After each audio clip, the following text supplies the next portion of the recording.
আসসালামু আলাইকুম। আজকে ঈদ স্পেশাল মজাদার শাহি স্বাদে শাহি ফ্লেভারে চিকেন রোস্ট রান্না করব। এটা কিন্তু ভীষণ মজার। এর গ্রেভি দিয়ে মানে খাবেন, এত মজা পাবেন। পোলাও, সাদা ভাত, রুটি পরোটা দিয়ে এটা খেতে পারবেন। এমনকি ফ্রায়েড রাইসের সাথেও এটা পরিবেশন করতে পারবেন। ভীষণ মজার, একবার ট্রাই করলেই বুঝতে পারবেন। ফার্স্ট থেকে লাস্ট পর্যন্ত রেসিপিটা দেখবেন। আমি ঘরে থাকা মশলা তৈরি করে এই রোস্টটা রান্না করব। বাহিরের কোনো রোস্টের মশলা ব্যবহার করব না। আর মশলা তৈরি করে যে রান্নাটা করব দেখবেন বাহিরের মশলার থেকে অনেক বেশি অংশের স্বাদের। খেলেই বুঝতে পারবেন সত্য বলছি নাকি মিথ্যে।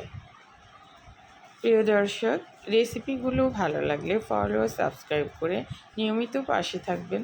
একটা রেসিপি বানাতে 3-4 ঘন্টা লেগে যায়, কোনোটা 5-6 ঘন্টা লেগে যায়, কোনোটা 2 ঘন্টা, কোনোটা 1 ঘন্টা। প্লিজ আপনারা দেখে একটু সাবস্ক্রাইব ফলো দিয়ে দিবেন। ফেসবুক থেকে ফলো দিবেন আর ইউটিউব থেকে সাবস্ক্রাইব করবেন। ঈদে মেহমান আসলে এই রোস্টটা তৈরি করে দিবেন, দেখবেন খেয়ে খুবই পছন্দ করবে সবাই। বাচ্চারা তো অনেক পছন্দ করবে। অনেক মজা করে রান্না করেছি, একবার ট্রাই করলেই বুঝতে পারবেন। প্রথমে একটা মশলা তৈরি করে নেব রোস্টের জন্য। এখানে সাদা কালো গোলমরিচ নিয়েছি মিলিয়ে 1 চা চামচ, 2টা দারচিনি, 1 ইঞ্চি সাইজের 2 টুকরা দারচিনি নিয়েছি, জয়ত্রী নিয়েছি এই যে এখানে অর্ধেক, আর হচ্ছে সাদা এলাচ নিয়েছি 10টা, কালো এলাচ 2টা, এরপর জায়ফল এখানে অর্ধেকটা নিব। বেশি বড় তো তাই অর্ধেকটা নিতে হবে, ছোট হলে পুরাটাই নেবেন। এখন এগুলোকে মশলাগুলোকে আমি হালকা একটু ভেজে নেব। এই যে জয়ত্রীটা, জায়ফলটা অর্ধেক করে নিয়েছি। চুলার আঁচ লো ফ্লেমে রেখে প্যানটা মিডিয়াম গরম করে এগুলো দিবেন আর হালকা করে ভেজে নেবেন। না ভেজেও কিন্তু এটা গুঁড়া করতে পারবেন। এখন এই যে ভেজে নিচ্ছি এগুলো। ভাজা হয়ে গেলে চুলার উপরে 5 মিনিট বসিয়ে রাখবেন, এতে করে মচমচে হবে। এরপর ব্লেন্ড করে নেবেন। এখন একটা রোস্টের মশলা তৈরি করব। দিচ্ছি 2 টেবিল চামচ টক দই,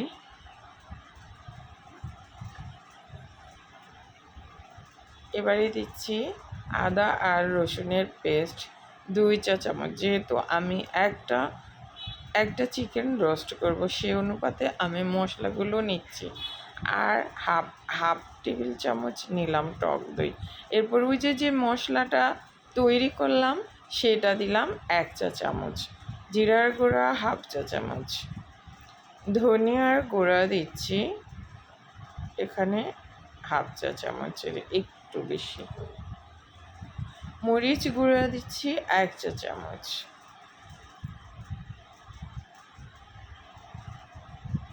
এখন দিচ্ছি টমেটো সস অর্থাৎ টমেটো কেচাপ 1 চা চামচ। সব মিলিয়ে নিচ্ছি, মশলাটা তৈরি করে এক সাইডে রেখে দিচ্ছি।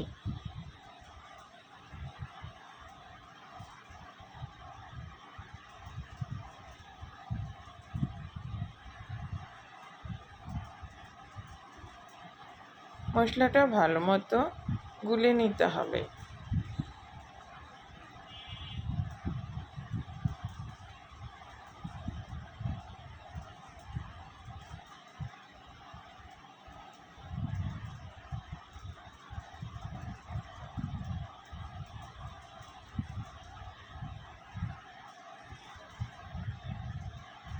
এবারে দিচ্ছি কাঠবাদাম, কাজু বাদাম, পেস্তা বাদাম দিলাম, পেস্ট করে নিয়েছি 2 টেবিল চামচ, দিয়ে এখানে মিক্সড করে নিচ্ছি এই মশলার সাথে। বাদামটা অবশ্যই দিবেন, এতে করে রোস্টের ফ্লেভার দারুণ আসবে। এখন দিচ্ছি হাফ চা চামচ চিনি, হাফ চা চামচ একদম কম।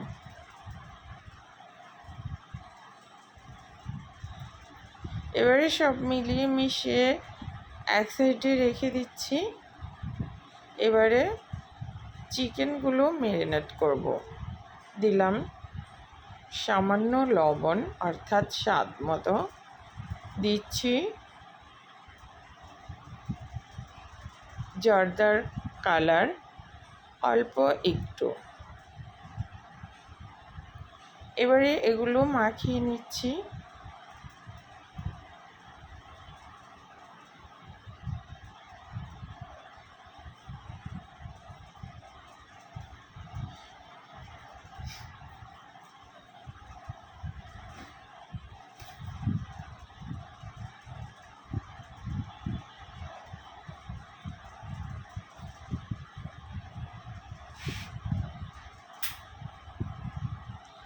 এবারে প্রথমে প্যানে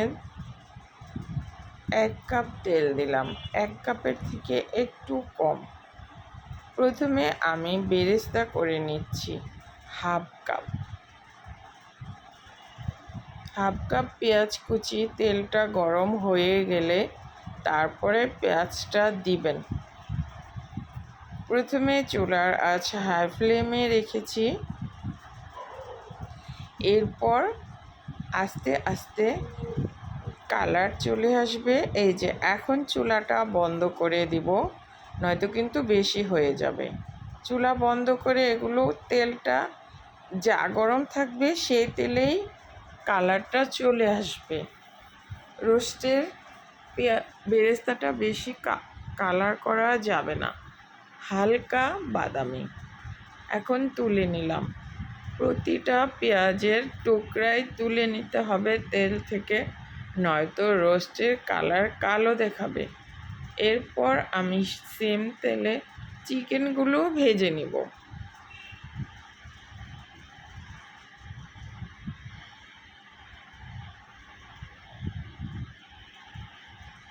চিকেনগুলো কিন্তু বেশি ভাজা যাবে না। এক পিঠ হয়ে গেলে আরেক পিঠ উল্টে দিলাম।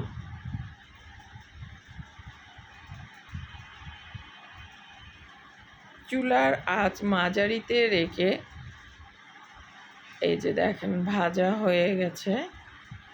এক পাশ 3 সেকেন্ডের বেশি ভাজবেন না।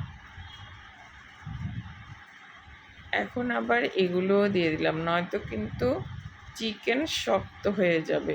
ওগুলো ভেজে তুলে নিলাম। এবারে এখানে হাফ কাপ পেঁয়াজ কুচি দিলাম। পেঁয়াজটা সফট হয়ে যাওয়া পর্যন্ত রান্না করব, যেন বাদামি কালার চলে না আসে। 2টা তেজপাতা, 2টা দারচিনি, 2টা সাদা এলাচ, 1টা লং, এগুলো ফাটিয়ে দিয়েছি। এতে করে এলাচের সুঘ্রাণ বেরিয়ে আসবে। এখন পেঁয়াজটা সফট হওয়া পর্যন্ত রান্না করছি, যেন কালার চলে না আসে। কালার হতে শুরু করবে সে পর্যায়ে পেঁয়াজের রান্না স্টপ করতে হবে। পেঁয়াজটা সফট হয়ে গেছে দেখেন। এ পর্যায়ে হাফ কাপ পেঁয়াজের পেস্ট দিয়ে দিলাম। এবারে পেঁয়াজের সাথে পেঁয়াজের পেস্টও বেশ কিছুক্ষণ কষিয়ে নেব, যেন পোড়া না লেগে যায়। চুলার আঁচ লো ফ্লেমে রেখে লবণ দিলাম হাফ চা চামচ অর্থাৎ স্বাদ মতো। এখন পেঁয়াজটা 2-3 মিনিট কষিয়ে নিয়েছি। আমি কিন্তু একই কিছুর ধাপে ধাপে অ্যাড করব এখানে। পেঁয়াজ কষানো হয়ে গেলে ওই যে তৈরি করে রেখে দিয়েছিলাম মশলাটা, সেটা অ্যাড করে দিলাম। এটা এখন পেঁয়াজের সাথে মিলিয়ে মিশিয়ে নিচ্ছি। এবারে মশলাটাকে বেশ কিছু সময় ধরে কষাতে হবে। উপরে তেল ভেসে উঠেছে কষাতে কষাতে। এ পর্যায়ে পেঁয়াজের বেরেস্তা যেটা করে রেখেছিলাম 3 ভাগের 1 ভাগ এখানে অ্যাড করে দিলাম। এবারে দেখেন কালারটা কতটা চেঞ্জ হয়ে এসছে কষাতে কষাতে। এবার আবার একটু পানি দিয়ে আবারও কষাতে হবে। প্রথমে এমনি এমনি কষিয়েছি বেশ কিছু সময় ধরে, এবার আবার পানি দিয়ে বেশ কিছু সময় ধরে এই যে দেখেন কষিয়ে নিয়েছি। কালারটা চেঞ্জ হয়েছে, যেন পোড়া না লেগে যায় সেদিকেও কিন্তু লক্ষ্য রাখতে হবে। এবারে কষানোর পর ওই যে ভেজে রাখা চিকেনগুলো ওগুলো অ্যাড করে দিলাম। এখন চিকেনে মশলার সাথে চিকেন কষিয়ে নিব 3-4 মিনিটের মতো, যেন পোড়া না লেগে যায়। চুলার আঁচ অবশ্যই লো ফ্লেমে রেখে। এবারে কষানো হয়ে গেছে 2-3 মিনিট। এবারে 1 কাপ পানি দিয়ে দিলাম। মাংসটা সিদ্ধ হতে যতটুকু পানি লাগবে অতটুকুই দিবেন। এবারে আবার একটু পানি দিয়ে দিলাম, আবার 1/2 কাপ পানি দিয়ে দিলাম। এবারে চুলার আঁচ মাঝারিতে রেখে ঢেকে চিকেনটাকে রান্না করলাম 10 মিনিট। 10 মিনিট পর রান্না হয়ে তেল উপরে ভেসে উঠেছে, ভুনা হয়ে গেছে। এ পর্যায়ে এখানে দুধ অ্যাড করছি 1 কাপ। জাল করে রাখা দুধ, এগুলো কাঁচা দুধ কিন্তু দিতে যাবেন না।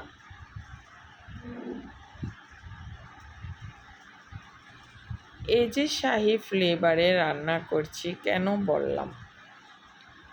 আবার পেঁয়াজের বেরেস্তা 3 ভাগের 1 ভাগ প্রথমে দিয়েছিলাম, এইবার 1 ভাগ দিয়ে দিলাম। এবার আবার একটু দুধ দিয়ে দিলাম। এখানে 1/2 লিটার দুধ ছিল, তার বেশিরভাগটাই আমি এখানে অ্যাড করেছি গ্রেভির জন্য। এবারে ফ্লেভারের জন্য 5-6টা কাঁচামরিচ দিয়ে আবার 5 মিনিট রান্না করলাম। এবারে দিচ্ছি 1.5 চা চামচ ঘি। এই যে ঘিটা দিবেন, এতে করে ফ্লেভারটা এত সুন্দর আসবে রোস্টের মধ্যে। এই রোস্ট যাকে খাওয়াবেন তার মুখে এর স্বাদ লেগে থাকবে, কখনোই ভুলতে পারবে না। আসছে ঈদে চাইলে এভাবে ট্রাই করতে পারেন, মেহমানদেরকে তৈরি করে দিবেন, দেখবেন মেহমান খেয়ে খুবই পছন্দ করবে আর আপনি নিজেও মুগ্ধ হবেন খেয়ে। চাইলে একবার এই রেসিপিটা ট্রাই করে দেখতে পারেন। তৈরি হয়ে গেল এই যে মজাদার, দেখেন আবার আমি 7-8 মিনিট রান্না করেছি। তৈরি হয়ে গেল মজাদার চিকেন রোস্ট শাহি ফ্লেভারে, শাহি স্বাদে। সবাই ভালো থাকবেন আর ঈদে অবশ্যই এটা ট্রাই করবেন। ট্রাই করলে আমাকে জানাবেন আপনাদের কাছে কেমন লেগেছে। মেহমানদেরকে তৈরি করে খাওয়াবেন, সবার প্রশংসা করবে। সবাইকে ঈদের অনেক অনেক শুভেচ্ছা। সবাই ভালো থাকবেন, সুস্থ থাকবেন আর আমার রেসিপিগুলো ফলো করবেন। অবশ্যই লাইক কমেন্ট শেয়ার করবেন। আল্লাহ হাফেজ।